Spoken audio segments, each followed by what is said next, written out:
সবাইকে স্বাগত জানিয়ে আজ এক বিশেষ দিনে বিশেষ নিবেদন নিয়ে চলে এলাম পরমা প্রকৃতি অফিসিয়াল চ্যানেলের পক্ষ থেকে।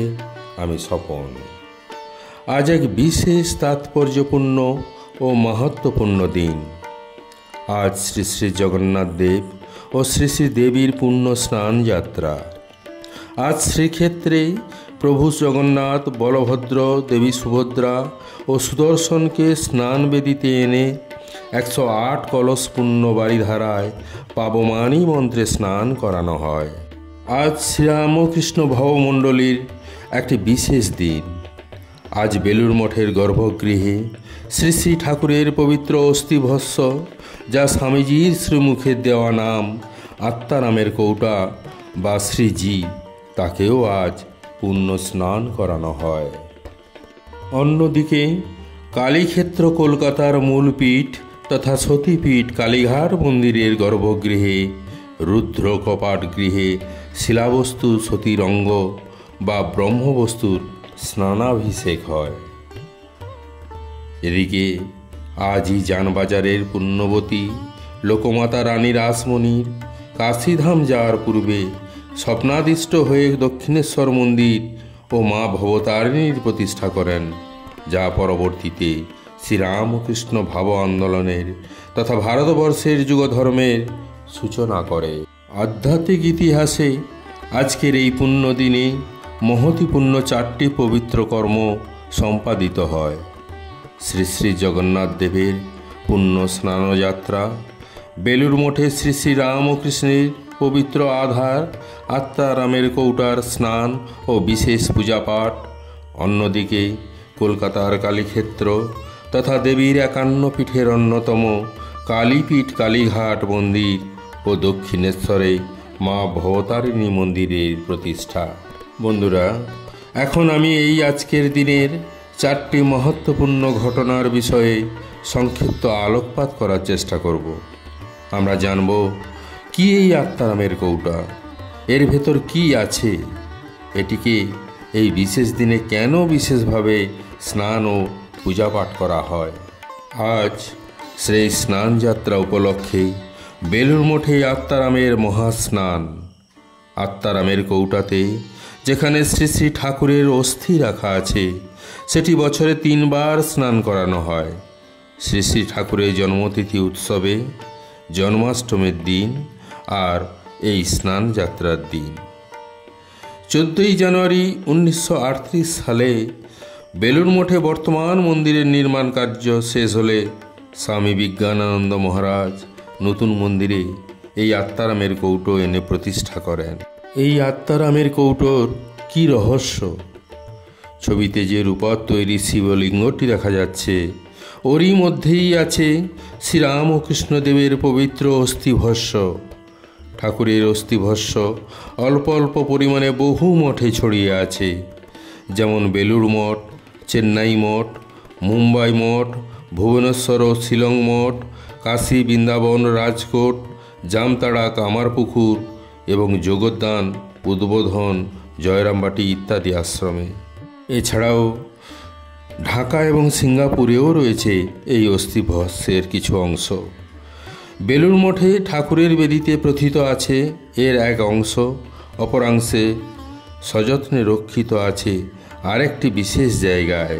বছরের বিশেষ বিশেষ দিনে, মূলত 3 দিন, যেমন আজ স্নানযাত্রার দিন, দুর্গাপূজার অষ্টমীর দিন ও ঠাকুরের জন্মতিথির দিন, এটি মূল গর্ভগৃহে এনে পূজা করা হয়। ছবিতে যে ওই শিবলিঙ্গটি দেখছেন, এটিই সেই অস্থিভস্যের অপরাংশের আধার।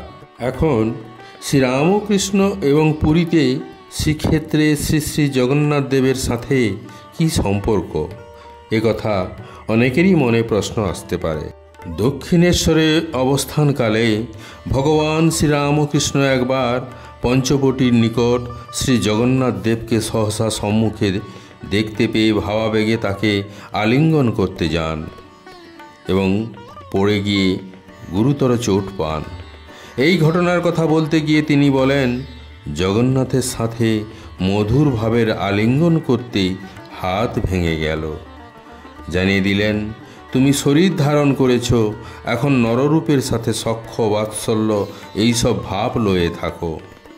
অর্থাৎ যে দেহকে ভুলে জগতের নাথকে আলিঙ্গন করতে গিয়েছিলেন, সেই দেহকে ভুলে কোটি কোটি জগন্নাথের পূজায় প্রাণার্পণ করেছেন ঠাকুর।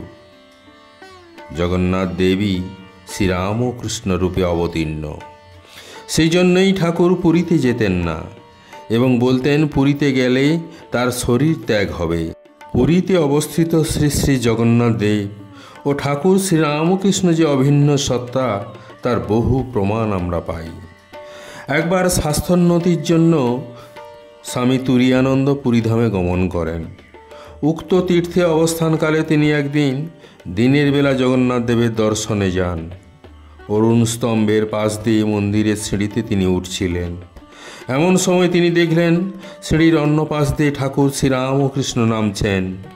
ঠাকুরের গলায় ফুলের মালা এবং দেহে সাধারণ জামাকাপড়। ঠাকুরকে দেখা মাত্র তিনি ছুটে গিয়ে তাকে ভূমিষ্ঠ প্রণাম করতে গেলেন, কিন্তু তখন তিনি প্রণামান্তে ঠাকুরের পাদস্পর্শ করবার জন্য যেই হাত বাড়ালেন, তখন ঠাকুর অদৃশ্য হলেন। সেই মুহূর্তে তার চমক ভাঙল। ঠাকুর কোনোদিনই শ্রীক্ষেত্র পুরীতে যাননি। আগেই বলেছি, তিনি মনে করেন পুরীতে গেলে তার স্থূল শরীর আর থাকবে না। তাই একবার মাস্টার মশাইকে তিনি পুরীতে যেতে বলেন এবং প্রভুকে দর্শন করে আলিঙ্গন করতে বলেন। মাস্টার মশাই ঠাকুরের নির্দেশ অনুসারে তাই করেছিলেন। পুরী থেকে ফিরে শ্রী শ্রী ঠাকুরকে গভীরভাবে আলিঙ্গন করেছিলেন। ঠাকুর তাতে খুশি হয়ে বললেন, এতেই তার জগন্নাথ দর্শন হয়ে গেল। মনমোহন মিত্র সস্ত্রীক পুরীতে একবার গিয়েছিলেন। তীর্থ দর্শন মানসে পুরীধামে পৌঁছেই মনমোহন যখন ধুলা পায়ে সরাসরি জগন্নাথ দেবের দর্শন মানসে মন্দিরে প্রবেশ করেন, তখন তিনি মন্দিরের মধ্যে জগন্নাথ দেবের মূর্তির পরিবর্তে শ্রীরামকৃষ্ণ দেবের মূর্তি দেখিলেন। যতবার ভালো করিয়া দেখিবার চেষ্টা করিলেন, ততবারই শ্রীরামকৃষ্ণ দেবের মূর্তি তাহার নয়ন গোচর হইল। তখন তিনি উচ্চস্বরে বলিয়া উঠিলেন, জয় জগন্নাথ রাম ও কৃষ্ণ রূপধারী। শ্রী শ্রী ঠাকুর শ্রীক্ষেত্রে যান নাই বলে শ্রী শ্রীমা তার ছবি বস্ত্রাঞ্চলে ঢেকে জগন্নাথ দর্শন করিয়েছিলেন। যেহেতু শ্রী শ্রী মায়ের বিশ্বাস ছিল ছায়া আর কায়া সমান, জগন্নাথকে দর্শন করে তিনি বলেছিলেন, জগন্নাথকে দেখলুম যেন পুরুষ সিংহ রত্নবেদিতে বসে রয়েছেন, আর আমি দাসী হয়ে তার সেবা করছি। তিনি অন্য সময় ইহাও বলিয়েছিলেন যে তিনি একবার স্বপ্নে পুরুষোত্তমকে শিবরূপে দর্শন করেছিলেন। জগন্নাথ দর্শনকালে শত সহস্র নরনারীকে ভগবানের সাক্ষাৎকারার্থে সমাগত দেখে এইভাবে তার নয়নদয় অশ্রু প্লাবিত হয়েছিল। আহা বেশ, এত মুক্ত হবে, এতে অনেক লোকই মুক্ত হবে। আবার পরেই তার মনে এই সত্য উদ্ভাসিত হলো, না, যারা বাসনা শূন্য সেই এক আধটি মুক্ত হবে, সবাই নয়। এই কথা শ্রীযুক্তা যোগিন মাকে বললেও তিনি তা সমর্থন করেছিলেন। আজকের এই শ্রী শ্রী জগন্নাথ দেবের স্নানযাত্রার পুণ্যতিথিতেই প্রতিষ্ঠা হয় কালীঘাটের মা কালী ও দক্ষিণেশ্বরে মা জগদীশ্বরী ভবতারিণী কালীমাতা। বাংলার এই দুই প্রাচীন কালী মায়ের মন্দির বিশেষভাবে পূজা হয় এই তিথিতে। কালীঘাটের মা কালীর স্নানযাত্রাও করা হয় আজকের এই পূর্ণিমা তিথিতেই। আজকের দিনে কলকাতার কালীঘাট মন্দিরে সতী অংশের প্রতিষ্ঠা হয় একটি পট্টবস্ত্রের উপর।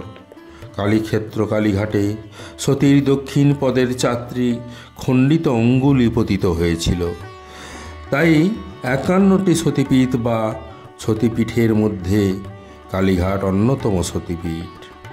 আজও প্রতি বছর স্নানযাত্রার দিনে মায়ের গোপনভাবে স্নানযাত্রা পালিত হয় গর্ভগৃহে। কালীঘাট মন্দিরের এক সেবায়েতের কথায় নিয়ম মেনে গঙ্গাজল, ডাবের জল, দুধ, দই, সুগন্ধি ও জবা কুসুম তেলের মিশ্রণ দিয়ে কালী মূর্তি এবং ওই অঙ্গ স্নান করানো হয়। ওই অঙ্গটি বেনারসি বস্ত্রে মুড়িয়ে রাখা হয়। বছরভর প্রতিমা সিঁদুর বদলানো হয়। সেই সঙ্গে প্রতিমাকে শাড়িও পরানো হয়। কিন্তু বছরের ওই দিনই মূর্তিকে স্নান করানো হয়। মন্দিরের নির্দিষ্ট দায়িত্বপ্রাপ্ত পুরোহিতেরা আচার মেনে এই স্নান যাত্রা করেন। আবার আজ এই বিশেষ দিনটি দক্ষিণেশ্বর ভবতারিণী কালী মন্দিরেরও প্রতিষ্ঠা তিথি। দক্ষিণেশ্বর মন্দির কর্তৃপক্ষ এই তিথি মেনেই আজ মা জগদেশ্বরী ভবতারিণী কালীমাতার বিশেষ পূজা করেন।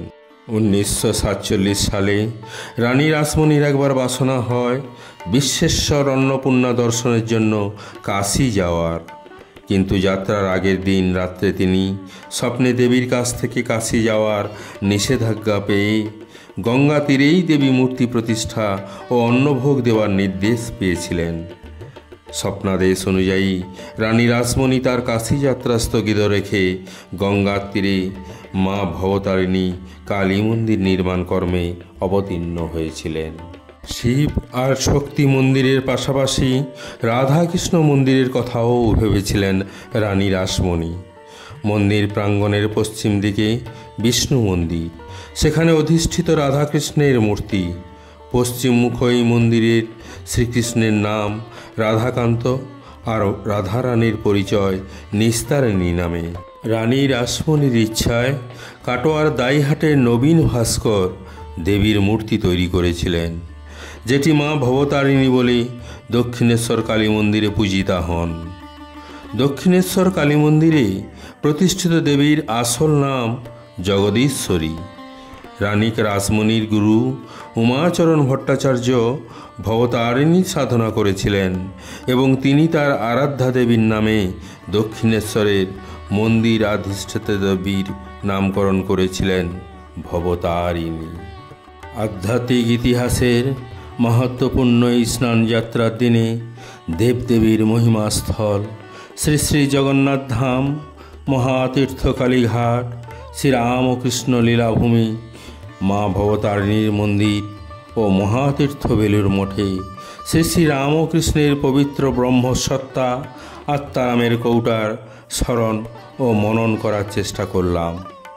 শ্রী শ্রী ঠাকুরের অসীম কৃপায় সকলের মনের অন্ধকার দূর হোক, এই প্রার্থনা জানিয়ে ভিডিওটি শেষ করলাম। জয়তু শ্রীরামকৃষ্ণার্পণমস্তু।